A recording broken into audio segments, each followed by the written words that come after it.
aya jelema menta wiridan ka kiai kula menta wiridan naon tuh wiridan paranti sugih wiridan paranti sugih siapa lamun sugih ya sana moal kuat mawa sugih dasar wali numerena wali dibere wiridanana paranti datang ke Allah ya bae wiridkeun naon wiridana innama amruhu idza arada syai'an ay yaqula lahu kun fayakun fasubhanalladzi biyadihi malakutu kulli syai'in wa ilaihi turja'un wiridnya ieu nya engke sugih-sugih engke bakalna sabaraha kiai sapentingna 1000 Mbah Ahmad 1000 sabare baca 1000 dibaca kunyana 1000 Bismillahirrahmanirrahim subhanalladzi biyadihi malakutu innama amruhu idza arada syai'an yaqula lahu kun fayakun subhanalladzi biyadihi malakutu kulli syai'in wa ilaihi turja'un terus we dibaca kunyana sapenting 1000 salila 113 poe mun dibikeun ka urang dieu olab asana moal kuat urang dieu Bismillahirrahmanirrahim innama amruhu idza arada syai'an yaqula lahu kun fayakun fasubhanalladzi biyadihi malakutu kulli syai'in wa ilaihi turja'un barang geus meunang 113 poe lada lain deui hate begitu rada lain deui teu hayang kana dunya nu tadina hayang sugih jadi teu hayang kana dunya teu hayang teh teu hayang sama sekali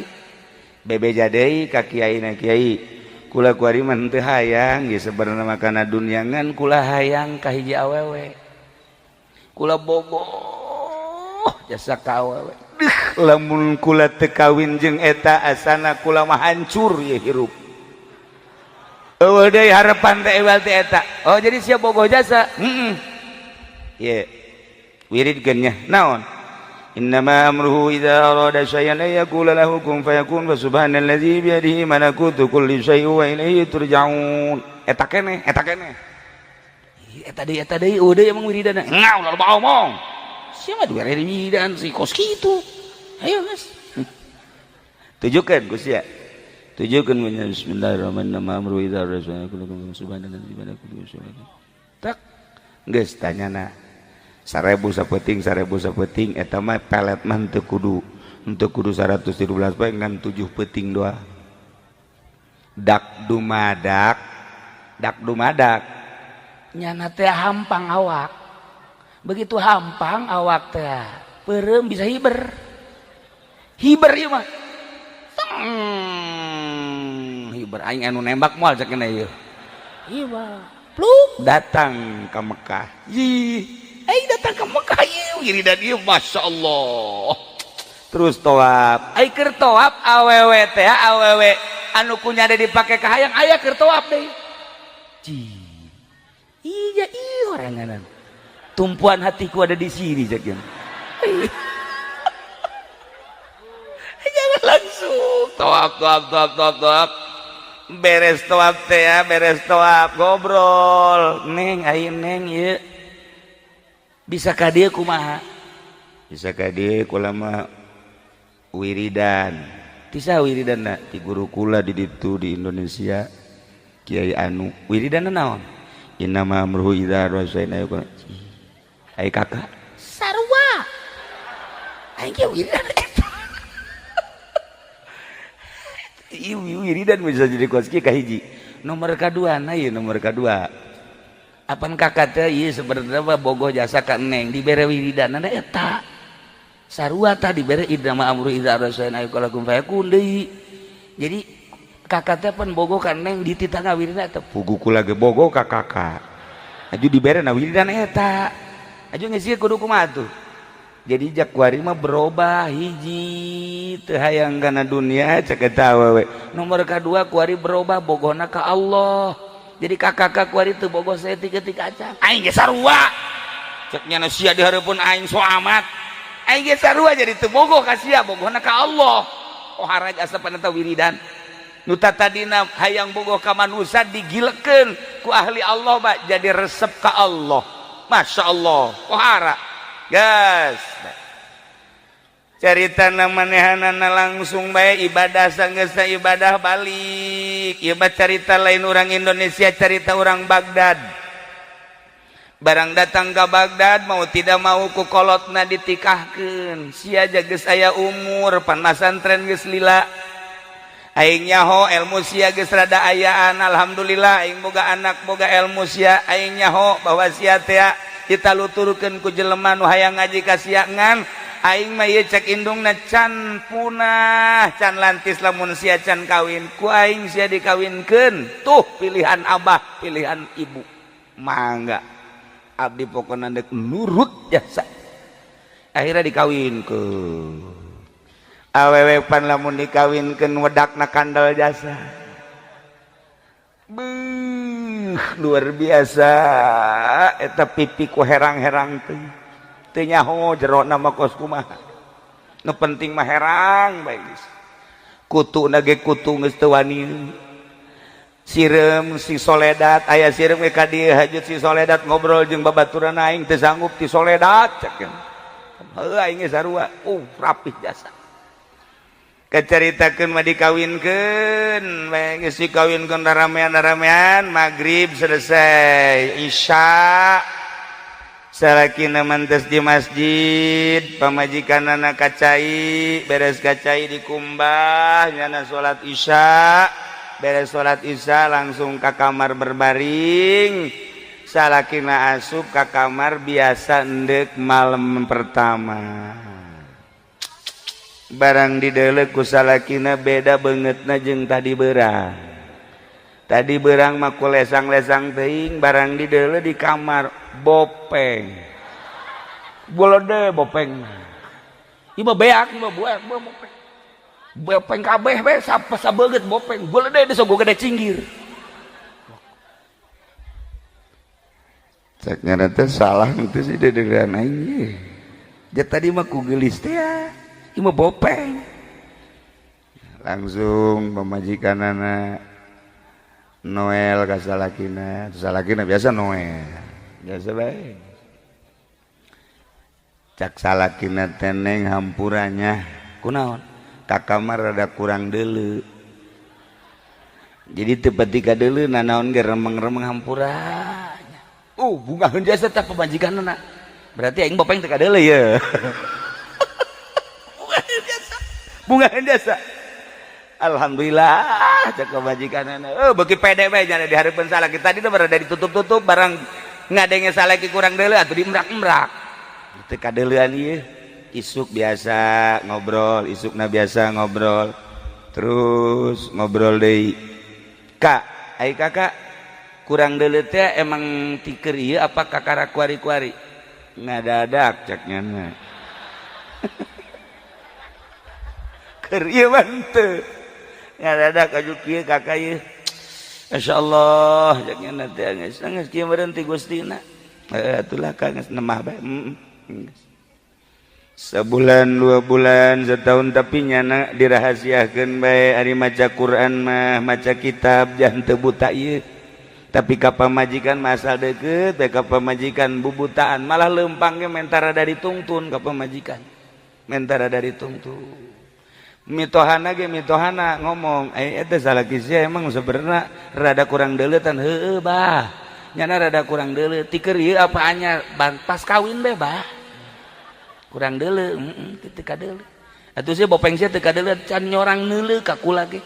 can nyorang nyana ngomong-ngomong teu beungeut bopeng berarti teu ka deuleu bah ieu salamet ieu anak abah cek nyana salamet geus bae terus datang ke boga anak 1, 2, 3, 4, 5 loba anakan tapi tetep bopeng tinggal bopeng tetep anakan benes loba. Nah nu jadi masalah kunaon ieu lalaki diangkat ku Gusti Allah nu tadina sakadar ahli ibadah naik jadi pangkat sholihin begitu terus manehanana nutupan ka pamajikanana diangkat deui jadi wali Allah. Ulah sambarangan eta teh ngabungakeun pamajikan lain kudu ku duit. Ngabungakeun pamajikan teh lain kudu dibantuan ku tanaga.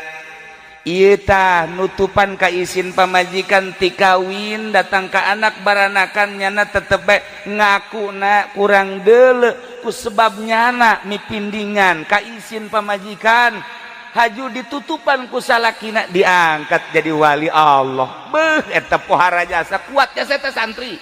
kasep aya di nyana, gagah aya di nyana, pinter aya di nyana, boga pamajikan bopeng tetep bae cek nyana lah ieu geus nasib di Gusti Allah dek dipimpiningan bae dek ditutupan diangkat jadi wali. Tah lamun ente yang jadi wali kawin kanu jore asana ieu saminggu ge ditolak ku sia eta tutupan pamajikan lain lalagaan ya Allah ya Rabbi ditaekeun deui ku Gusti Allah taekeun deui ku Gusti Allah. Bahkan indung bapa nama nyarita sia eta boga pemajikan betah alhamdulillah bah aja ieu moal dikukukeun moal ditanya moal hayang kawin jeung nu sejen moal bah kunaon emang kieu bah lantaran ieu kula mah hirup di dunia teh moal kebal jasa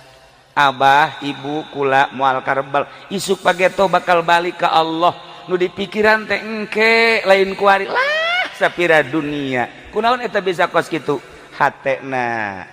bersih jasa datang ke pamajikan gitu nyahueun tah bahwa salaki teh asli dapat teu kurang deuleu teu nyahueun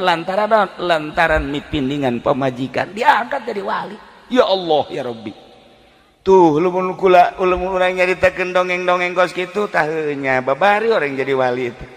babari. Mun urang pamajikan kebenaran hideung ulah disebutkeun hideung ulah urang dikawinkeun menang kolot ieu pamajikan urang hideung sarua jeung kasrol lah kira-kira gitu teh hideung tetep bae urang teh ka pamajikan beus ya ku putih-putih teuing geus ngomong dua tah kos kitu bang emi pindingan ya Allah ya Rabbi karim eta nomor hiji. Nomor kedua Imam Syafi'i boga murid senggeus teh manehanana bisa ngaji pohara jasa nya kasep nya bisa ngaji pan di Mesir maka rasep beda jeung di korelet di dieu di Mesir mah neangan anu jore neangan anu henteu geulis moal aya di dieu mah neangan nu geulis hese di Mesir mah gareulis jelema nyahona geulis lain dedeulean kula ieu bae nu kolot nya Noel deui panjana ilu ke Mesir Noel kiai gelis amat berarti dedelana abnormal terlalu ay kolot aju neuleunan gelis papan blon teh mah berarti kan geus teu normal. Nah ieu Imam Syafi'i boga murid naon gitu pinter jasa ai prak dikawinkeun ku indung bapana jore jasa Masya Allah. Mun potongan bangsa urang mah geus moal anakan setrum tapi nyana mah terus bae dilaksanakeun we teh perkawinan dibawa ka imah babaturanna ngomong eta saha pamajikannya sia teu salah deuleu lain si aing mah ka kasep sia jeung pinter sia kok boga pamajikan jore amat lain sut-sut situng aing mah nanya eta kunaon sih kusit aing boga pamajikan jore kahareupna 10-20 tahun kahareup bakal berahasia tinggi dah rahasia naon ye deleukeun ku sia ge deleukeun sia boga pamajikan geulis aing boga pamajikan jore tapi aing geus nyaho dihareup bakal aya istimewa coba buktikan bener bae 10 tahun 20 tahun hiji anakna kabeh jadi kiai. Nomor kedua karangan-karanganana loba jasa nyana ngomong berkat pamajikan jore aing bisa ngarang kitab sebab aing teu betah di kamar jadi aing ngarang bae aing lah daripada dia ke pamajikan hapek keknya mending ngarang aing jadi eta cenah boga anak eta mah di bujeng enggalna bae ceknya kucrek geus beres tuh aing teh kuari itu rahasiana barang 20-30 tahun kapanggih deui jeung babaturanana ari eta kitab anu dur toko kitab karangan sa alhamdulillah karangan Simkuring ai itu anak anu nyeun pasantren di itu di ditu eta anak kaula alhamdulillah masyaallah rahasiana naon si eta bisa boga anak jadi di kiai haju karangan loba rahasiana pamajikan jore jadi aing teu betah jasa aing mah di kamar teh teu betah neule irung ya irung kos kitu mata kos kitu haju ieu sungut jebleh kitu pan nah aing rahasiana kulantaran teu betah pake nganalar pake ieu ngarang tah kitab karangan-karangan aing loba eta teh berkat pamajikan aing jore tuh nu mantak di jero kateungeunah aya rahmat Allah geus lamun urang boga pamajikan jore asana ieu ye anu ngamotivasi ka aing bakal jadi wali aing tungtung nama ka pamajikan teu bogoh jadi wali henteu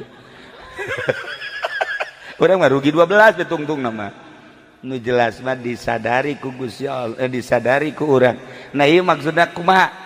hate urang lamun geus bersih neuleuna naon bakal akur neuleun nu kasep ciptaan Allah neuleun nu geulis ciptaan Allah neuleun nu jore ciptaan Allah neuleun nu kumaha bage ciptaan Allah urang bersihkeun ge hate urang satungtung urang dibere umur ku Gusti Allah pake dumadeheus ka Gusti Allah abe urang ibadah mantep ka Gusti Allah urang geus jelas masjid mah ieu teh kurang bersih maningan ngabersihan hate urang yu urang babarengan di mana kiai ngabersihan hate moal aya di sakolahan mah ngabersihan hate mah ayana di pondok-pondok pesantren salafi ai kitu pondok pesantren modern salah teu salah sama sekali jang perbandingan majeng kemajuan negara tetap kudu aya pondok pesantren modern ketika orang endek nyaritakeun ka Allah ngabersihan batin saha bae di mana bae dunia urusanana pasti kembali ke pesantren salaf endek kumaha bae ge kurang kumaha kimu pasir nyana di jurusan hukum ketika hayang kapanggih jeung Allah mah nyana tetep bae ka salafi di Garut aya seorang hakim deket ke pesantren gurukula didinya manehanana eureun jadi hakimna kurang kumaha hebatna manehanana kunaon endek ka Allah horenganan teu bisa make jalan eta udah boga guru bahasa Inggris baheula kungsi lalagaan belajar bahasa Inggris nyana di Universitas Bandung ngaguruan Pak Aam ngaranna ngan kula mah haju dipicen teh bahasa Inggris ngan nyahona ngan hiji doang I love you doang hiji doang eta mah teu dileungit-leungitkeun antum asal anu gelis I love you say eta mah eta tadi leungit teh mah nah eta kumaha ketika nyana asup ka pondok pesantren nyaritakeun tentang ibadah kunyana ditinggalkeun profesi nyana sebagai guru bahasa Inggris di Universitas Bandung nyana eureun kabeh ge kembalina tetep ka pesantren salaf teu jore pesantren modern jang perbandingan jeung kemajuan ketika endek ka Allah tetep ka pesantren salaf babarengan yu urang masing-masing ngabersihan batin jang menuju ka alam akhirat sebab di henteu teh ge urang bakal kapanggih jeung Gusti Allah Subhanahu wa taala bakal ditanya sabaraha taun hirup dipake naon ta umur dibere harta digunakeun naon tah harta dibere gagah pake naon tah gagah dan lain-lain sebagainya bakal ditanya mun urang geus bersih hate sakumaha tadi kawin jeung nu jore ge betah bae kawin jeung nu teu bogoh ge betah bae malah diangkat ku Allah pangkat urang ngan aing ngahaja-hajana ngan nu jore mah tetep ulah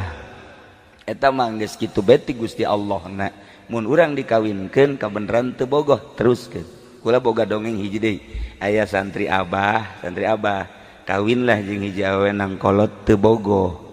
barang geus teu bogoh cak abah teh teruskeun bae eta mah mustika ti kolot akhirnya diteruskeun santri loba kabelah dieuna nyana teh teu bogoh jasa abah pan geus eueuh lah cek nyana ja guru geus eueuh ieu lah aing dikawin deui lah cek nyana neangan deui nu herang aing nu bogoh ya aing teu bogoh masalahna teu bogoh padahal mah anakan terus aing nangan nu bogoh lah nangan nu bogoh aya kapanggih babari atuh jajaman kuari ieu pamajikan nu ituna ditolak acak-acakan rumah tangga pikirannya na aing bisa nyeun pondok pesantren babari lah ai jeung nu bogoh mangeunaheun kawinlah jeung nu bogoh ternyata teu bisa dibawa ngaji acak-acakan datang ka kuari santri eueuh ngaji nu nuturkeun eueuh pamajikan itu nangis maot kuari teh rahasiahan tanya anu mentak ulah naon kitu ngaranna bangga ku kasep ulah bangga ku geulis lantaran eta mah sakadar sifat urang boga pamajikan geulis tapi teu bisa dia pake diajak ibadah nyeri hate makan hati kuari mah maningan boga pamajikan urang Lampung galak geulis galak atawa urang Brebes hideung ngan bager maning mana coba maning mana ayo tuh sekali deh Lampung nya putih nya geulis tapi galak ai urang Brebes nya hideung nya beke tapi bager maning mana ayo tuh bisa gak jawab sih aja ese kajian kuku wage itulah para jamaah kaum muslimin wal muslimat rahimakumullah dina malam ieu pengajian nomor kahiji tasyakur bahwa masjid ieu geus rampung sakieu ayana istilah di zaman Pak Harto mah ieu gunting pita atawa walimatul waqiroh alhamdulillahirabbil alamin pencet knopna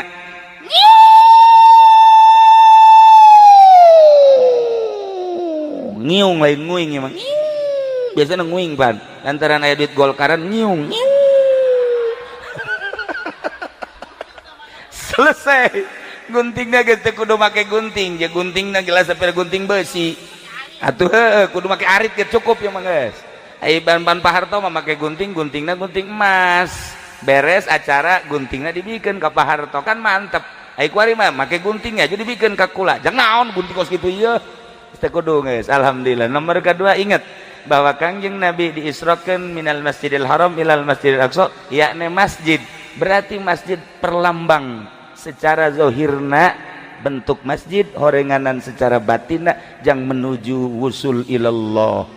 gitulah para jamaah kaum muslimin wal muslimat rahimakumullah tina urayan simkuring ti awal tepikeun ka akhir ieu eueuh deui iwati ngajak ieu urang dumadeheus ka Gusti Allah dengan ngebersihan batin kumaha bae carana memeh urang dibere kesempatan ku Gusti Allah Subhanahu wa taala hampura kula hampura ka para kiai ka para ustad kula geus teu kudu dipenta deui kitu keneh ka para pejabat ya para pejabat geus sarua bae ngabutuhkeun ridho Allah